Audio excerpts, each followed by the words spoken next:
नमस्कार। विज्ञान और इंजीनियरिंग विषयों में रुचि बनाने और विषय समझ को मजबूत बनाने के लिए शुरू किए गए श्रीदेवी क्लासेज यूट्यूब चैनल पर आपका स्वागत है। हमारी प्लेलिस्ट बेसिक इलेक्ट्रिकल इंजीनियरिंग और क्लास 12 फिजिक्स में सब्जेक्ट इलेक्ट्रोस्टैटिक्स में आज इलेक्ट्रिक पोटेंशियल की कैलकुलेशंस को फील्ड इंटेंसिटीज और पॉइंट चार्जेस के इलेक्ट्रिक इफेक्ट्स में किस तरह से करते हैं और हमारे कॉम्पिटिटिव एग्जाम में क्या पॉपुलर क्वेश्चन पैटर्न्स हैं उनको समझते हैं और कंसेप्ट को क्लियर करती हुई इस लर्निंग वीडियो में आपको समझ में आ जाएगा इलेक्ट्रिक पोटेंशियल्स की कैलकुलेशन कैसे की जाती है। शुरू करते हैं। These learning videos are specially designed for Indian students in bilingual script. First, we narrate the subject in English script for clarity of subject terminology, and then the same is revised and explained in Hindi script for better understanding. ये learning video भारतीय विद्यार्थियों के लिए द्विभाषा में बनाई जा रही है। पहले सभी विषयों को अंग्रेजी में तकनीकी भाषावली के साथ बताया गया है और उसके बाद उसका दोहरान और समझाई अधिक बेहतर परिणामों के लिए हिंदी भाषा। एक धन स्रोत आवेश 20 माइक्रोकूलम का मूल बिंदु पर रखा हुआ है और इस XY निर्देशांक तंत्र में A बिंदु के निर्देशांक X निर्देशांक 5 Y 0 है और B के निर्देशांक X और Y के रूप में 3 और 4 है। हमें एक -3 माइक्रोकूलम आवेश को A से B ले जाने में किया गया कुल कार्य ज्ञात करना है। कार्य गणना के लिए हमें A और B के बीच में विभवांतर ज्ञात करना होगा और विभवांतर ज्ञात करने के लिए हमें B बिंदु के विभव में से A बिंदु के विभव को घटाना होगा और प्रत्येक बिंदु आवेश के विद्युत क्षेत्र में विभव KQ/R जब सूत्र से हमें निकालना होगा तो हमें A और B बिंदु की स्रोत आवेश से दूरी ज्ञात करनी होगी। तो A बिंदु के लिए अगर ये दूरी RA हम देखें तो ये 0 से 5 की स्थिति X अक्ष पे 5 मीटर है। तो RA की जो दूरी OA है वो 5 मीटर। अगर हम इस फॉर्मूले में K की जगह 9 × 10⁹ स्रोत आवेश 20 माइक्रोकूलम का है और दूरी 5 मीटर रख के अगर हमने गणना की तो ये 36 किलो वोल्ट या 3.6 × 10⁴ वोल्ट विभव A बिंदु का प्राप्त हो गया है। इसी तरह से B बिंदु की स्रोत जो मूल बिंदु पर आवेश है उससे जब हम दूरी की गणना करते हैं तो हम पाइथागोरस संरचना कर सकते हैं और निर्देशांक तंत्र से पता लग रहा है कि B का ये जो X निर्देशांक है वो 3 है और ये जो लंब है वो 4 है। तो पाइथागोरस कैलकुलेशन 3 और 4 की 9 और 16 का जोड़ 25 का वर्गमूल 5 मीटर प्राप्त हो जाएगा और B बिंदु का विभव KQ/R सूत्र से वही स्रोत आवेश है वही दूरी है। एक बार फिर 3.6 × 10⁴ वोल्ट आ गया है। A से B के बीच में विभवांतर ज्ञात करने के लिए बाद के बिंदु के विभव में से जब शुरू के बिंदु के विभव को घटाया गया है तो दोनों समान मान के बीच में अंतर 0 आ गया है और जब हम शून्य विभवांतर की स्थितियों में Q आवेश को चलाएंगे तो किया गया कार्य आवेश और विभवांतर का गुणनफल चाहे आवेश की कोई भी ध्रुवता या मान हो 0 प्राप्त हो जाएगा। और इसे हम समझ भी सकते हैं कि A और B दोनों समान विभव की स्थितियां समविभव स्थितियां हैं। समविभव स्थितियों में आवेश को चलाने में कार्य नहीं होता है। इसी को समझने के लिए कल्पना करें कि हम A से B एक वृत्ताकार पथ पर चल रहे हैं तो सभी वृत्तीय स्थितियों पर विद्युत क्षेत्र की तीव्रता अगर नीले तीर से हम प्रदर्शित करें वो त्रिज्यीय बाहर की ओर है और वृत्ताकार पथ का ये स्पर्शजयी पथ अगर बल विद्युत क्षेत्र तीव्रता के अनुरूप लगे तो बल के साथ 90 डिग्री का कोण बनाते हुए cos 90 0 होने के कारण डॉट प्रोडक्ट बल और विस्थापन के बीच में 0 देगा और इस पथ पर जो समविभव पृष्ठ है सभी जगह पे विभव एक समान रहेंगे और आवेश को चलाने में कार्य 0 होगा। चाहे हम A से आधा चक्कर लगाकर यहाँ A' स्थिति पर आ जाएं या एक से अधिक चक्कर भी यहाँ लगाएं हमारे द्वारा किया गया कार्य हमेशा 0 होगा। एक परीक्षण आवेश स्मॉल q को किसी स्रोत आवेश कैपिटल Q के चारों तरफ एक वृत्ताकार पथ पर चलाने में किया गया कार्य सदैव 0 होगा क्योंकि वृत्ताकार पथ की जो दूरी है स्रोत आवेश से वो एक समान रहती है। समान दूरी पे स्रोत आवेश के विभव योगदान भी एक समान रहते हैं तो समान विभव की स्थितियों पर एक समविभव पृष्ठ पर चलते समय विभवांतर नहीं होता इसलिए आवेश को चलाने में कार्य नहीं होगा। तो A स्थिति पर रखे Q आवेश को D से होकर C तक लाने में जब हम कार्य गणना करते हैं तो A और C के विभव एक समान होने के कारण विभवांतर 0 होने के कारण इस पथ पर किया गया कार्य 0 होगा। और अगर हम A से C सीधे या किसी दूसरे टेढ़े मेढ़े पथ से भी जाएं तो स्थिर वैद्युतिकी में कार्य पथ पर निर्भर नहीं करता, वो शुरुआत और अंत की स्थितियों के विभव मान पर निर्भर करता है। और अगर वो दोनों विभव समान है जैसे इस स्रोत आवेश कैपिटल Q के चारों तरफ वृत्ताकार स्थितियों पर स्थित सभी बिंदुओं पर विभव एक समान है। यहाँ A और C के विभव एक समान है तो A से B तक जो विभवांतर होगा और C से B तक जो विभवांतर होगा वो भी एक समान होगा क्योंकि B एक उभयनिष्ठ बिंदु है। A और C के विभव एक समान है और इन विभवांतर पर जब हम आवेश को चलाएंगे A से B पथ पर या C से B पथ पर तो हमारे द्वारा किए गए कार्य बराबर होंगे। एक एक धनात्मक 8 मिली कूलाम का स्रोत आवेश त्रिविमीय निर्देशांक तंत्र के मूल बिंदु पर दिया हुआ है और एक प्रारंभिक स्थिति जिसके निर्देशांक 003 सेंटीमीटर है, वहां से एक 2 नैनो कूलाम आवेश को जो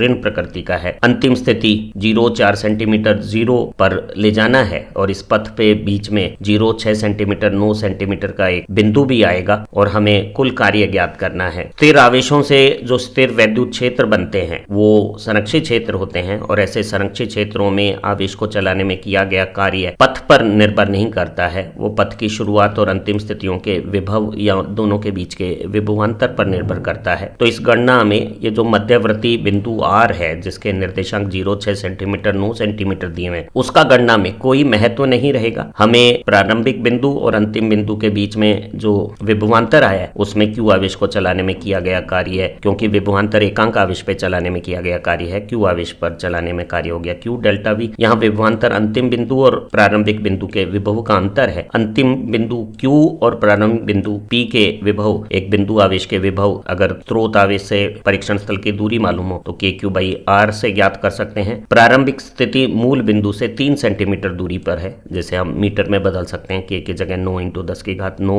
और स्रोत आवेश 8 मिली कूलाम 8 × 10⁻³ कूलाम का मान रखने पर P बिंदु का विभव, शुरुआती बिंदु का विभव 24 × 10⁸ वोल्ट आ गया है। इसी तरह से ये जो अंतिम बिंदु है जो मूल बिंदु से 4 सेंटीमीटर दूरी पर है, मीटर में अगर दूरी को बदलें तो RQ दूरी पर कैपिटल Q आवेश का विभव VQ गणना करने पर 18 × 10⁸ वोल्ट आ गया है। अब अंतिम बिंदु और प्रारंभिक बिंदु के विभव का जो अंतर विभवांतर है वो ऋणात्मक 6 × 10⁸ वोल्ट में जब हम ऋण आवेश -2 × 10⁻9 कूलाम को चलाते हैं तो किया गया कार्य 1.2 जूल धनात्मक आ जाएगा, जो यूं समझा जा सकता है कि जब हमने उच्च विभव से निम्न विभव की तरफ आवेश को गति दी है तो आवेश विद्युत क्षेत्र की दिशा में चलाया गया है और क्योंकि ऋण आवेश पे विद्युत क्षेत्र की विपरीत दिशा में बल लगता है तो बल के विरुद्ध विस्थापन करने के लिए बाह्य कारक को स्वयं कार्य करना होगा और ऐसा बाह्य कारक का किया गया कार्य धनात्मक कार्य होता है। स्थिर वैद्युत क्षेत्रों की वो अवधारणा जिसमें दो स्थानों के बीच में आवेश को चलाने में किया गया कार्य या दो बिंदुओं के बीच में विद्युत विभवांतर पथ पर निर्भर नहीं करता है, केवल प्रारंभिक और अंतिम स्थितियों पर निर्भर करता है,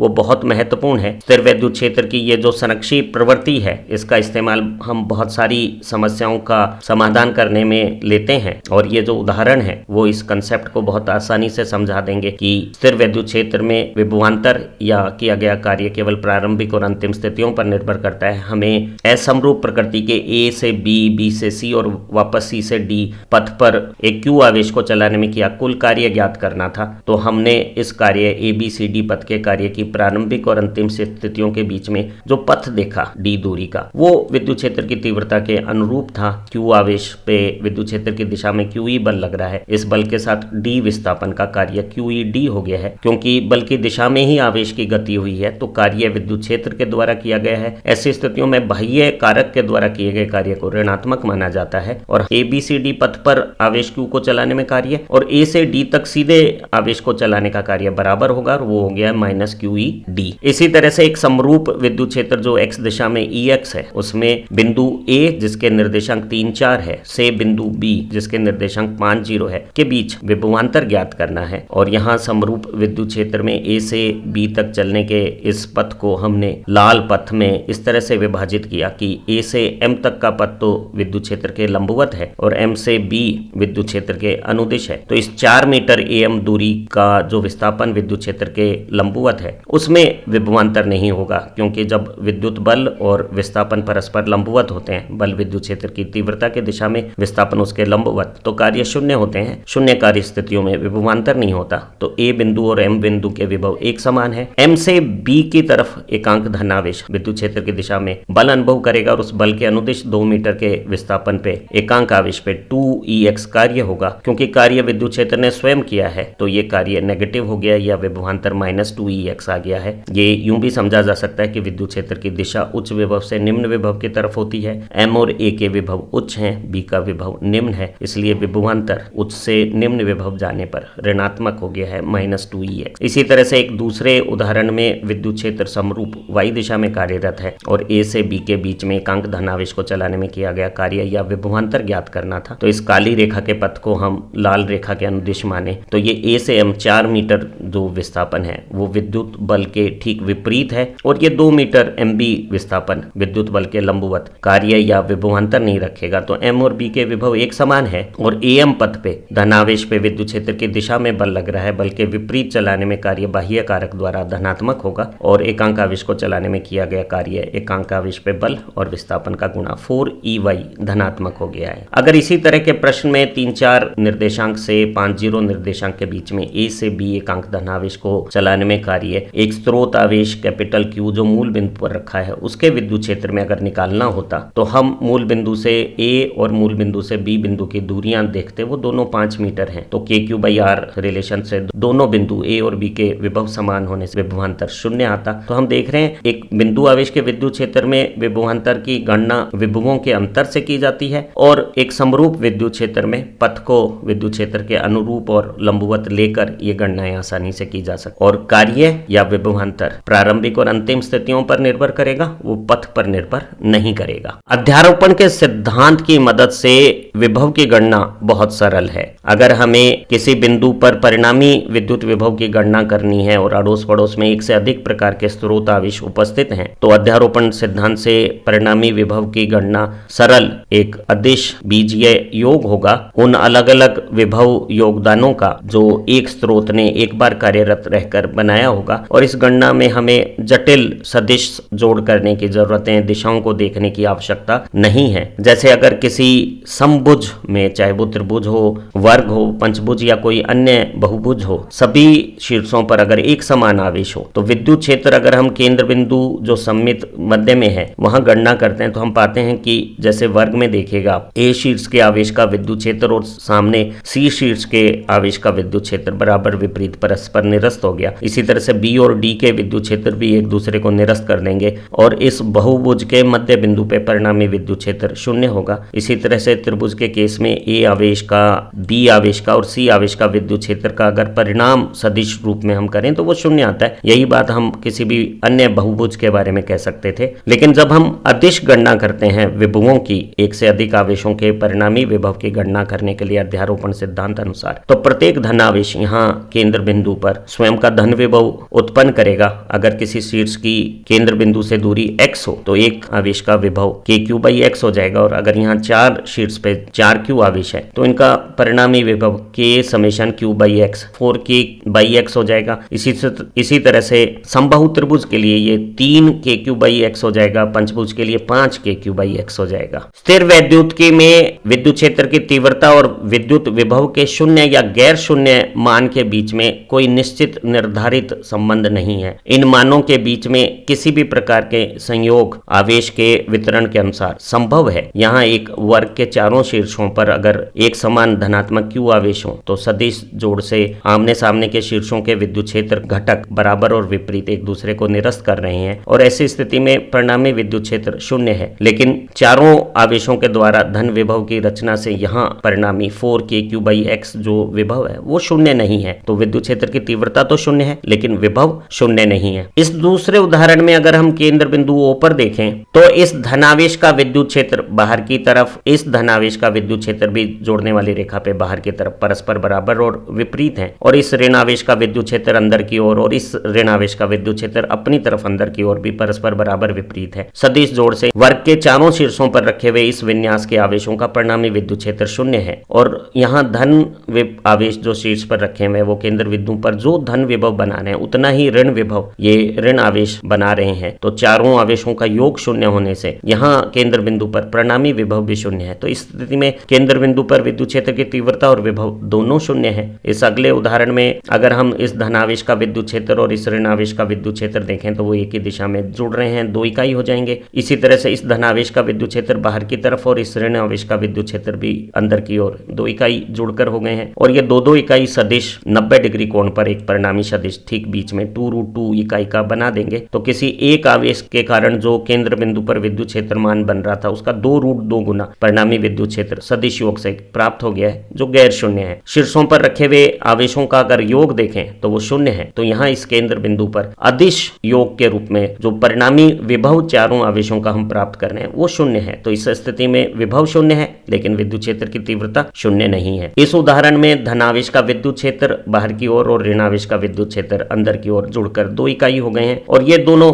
धनावेश के विद्युत क्षेत्र बराबर विपरीत निरस्त हो गए हैं। तो परिणामी विद्युत क्षेत्र 2 इकाई किसी एक आवेश का जो विद्युत क्षेत्र तीव्रता योगदान है उससे आएगा और वो गैर शून्य है। और यहाँ सभी शीर्षों पर रखे हुए आवेशों का कुल योग भी शून्य नहीं है, तो परिणामी विभव भी शून्य नहीं है। वो 2kq/x आएगा जो शून्य नहीं है। तो इस स्थिति में ना विद्युत क्षेत्र तीव्रता शून्य है ना ही विभव शून्य है। तो हमने देखा कि कुछ ऐसे आवेश विन्यास हो सकते हैं जिसमें क्षेत्र तीव्रता और विभव दोनों शून्य है। कुछ ऐसी स्थितियां भी आ सकती है दोनों शून्य नहीं है, और ऐसी स्थिति भी हो सकती है कि ई भले ही शून्य हो विभव शून्य नहीं है, या उल्टा विभव शून्य है लेकिन ई शून्य नहीं है। तो स्थिर वैद्युतिकी में आवेशों के वितरण के अनुसार विद्युत क्षेत्र तीव्रता और विद्युत विभव में शून्य या गैर शून्य मानों के बीच में कोई संबंध यहाँ स्थापित नहीं हो रहा है। लेकिन एक बात विद्युत क्षेत्र तीव्रता और विभव के बीच में हमेशा सत्य रहती है, पूरी तरह से निश्चित है, और वो ये है कि अगर व्योम में स्पेस में विद्युत क्षेत्र तीव्रता नहीं है तो विभवांतर नहीं होगा और उन सभी स्थितियों पे विभव नियत रहेगा। इसे हम उल्टे कथन में भी कह सकते हैं कि अगर व्योम में सभी जगह विभव नियत है, चलने पर किसी दिशा विशेष में विभवांतर नहीं आता है, तो उस दिशा के अनुरूप विद्युत क्षेत्र का कोई घटक नहीं होगा, वह विद्युत क्षेत्र की तीव्रता उस दिशा विशेष में शून्य होगी। जो ये निश्चित स्थिर वैद्युतिकी में विद्युत क्षेत्र तीव्रता और विभवांतर के बीच में संबंध है वो बहुत सारे परीक्षा प्रश्नों की पृष्ठभूमि बन जाता है। जैसे सभी चालक सतह हैं उनके बीच में आंतरिक विद्युत क्षेत्र शून्य होता है। ऐसी स्थिति में पूरे चालक के अंदर कोई विभवांतर नहीं होगा, पूरा चालक एक समविभव सतह बन जाएगी और सभी जगह विभव के मान एक समान रहेंगे। जो विभव सतह पर है वही केंद्र बिंदु या अन्य किसी स्थिति पर रहेगा। तो एक चालक में विभवांतर नहीं होता, सभी स्थानों पर विभव एक समान रहता है और अंदर कोई विद्युत क्षेत्र की तीव्रता नहीं होती है। ये एक अंतः संबंध विद्युत विभव, विभवांतर या विद्युत क्षेत्र की तीव्रता में समझा जा सकता है। हम कह सकते हैं कि विभवांतर तभी होगा जब विद्युत क्षेत्र होगा। अगर यहाँ विद्युत क्षेत्र लाल तीर दिशाओं में है और एक धनावेश को विद्युत क्षेत्र के विपरीत अगर हम चलाएंगे तो हमारे द्वारा कार्य किया जाएगा और ऐसी स्थिति में विभव का मान में धनात्मक वृद्धि होगी। तो हम कह सकते हैं कि विद्युत क्षेत्र की तीव्रता की दिशा हमेशा उच्च विभव से निम्न विभव की तरफ होती है, और अगर विभवांतर नहीं है तो वहां विद्युत क्षेत्र की तीव्रता भी नहीं होगी। उम्मीद है इस लर्निंग वीडियो से इलेक्ट्रिक फील्ड इंटेंसिटी में इलेक्ट्रिक पोटेंशियल की कैलकुलेशन, यूनिफॉर्म इलेक्ट्रिक फील्ड और पॉइंट चार्जेस के इलेक्ट्रिक फील्ड में किस तरह से करते हैं वो आपको समझ में आया होगा, और परीक्षाओं में आने वाले जो महत्वपूर्ण प्रश्न हैं उनके हल भी समझ में आए होंगे। इन लर्निंग वीडियो की मदद से आपकी फिजिक्स की समझ भी इंप्रूव होगी और एग्जाम सक्सेस में भी ट्रमेंडस इंप्रूवमेंट आएगा। इन्हीं उम्मीदों के साथ फिर मिलते हैं एक नई खूबसूरत लर्निंग वीडियो के साथ। Thank you very much.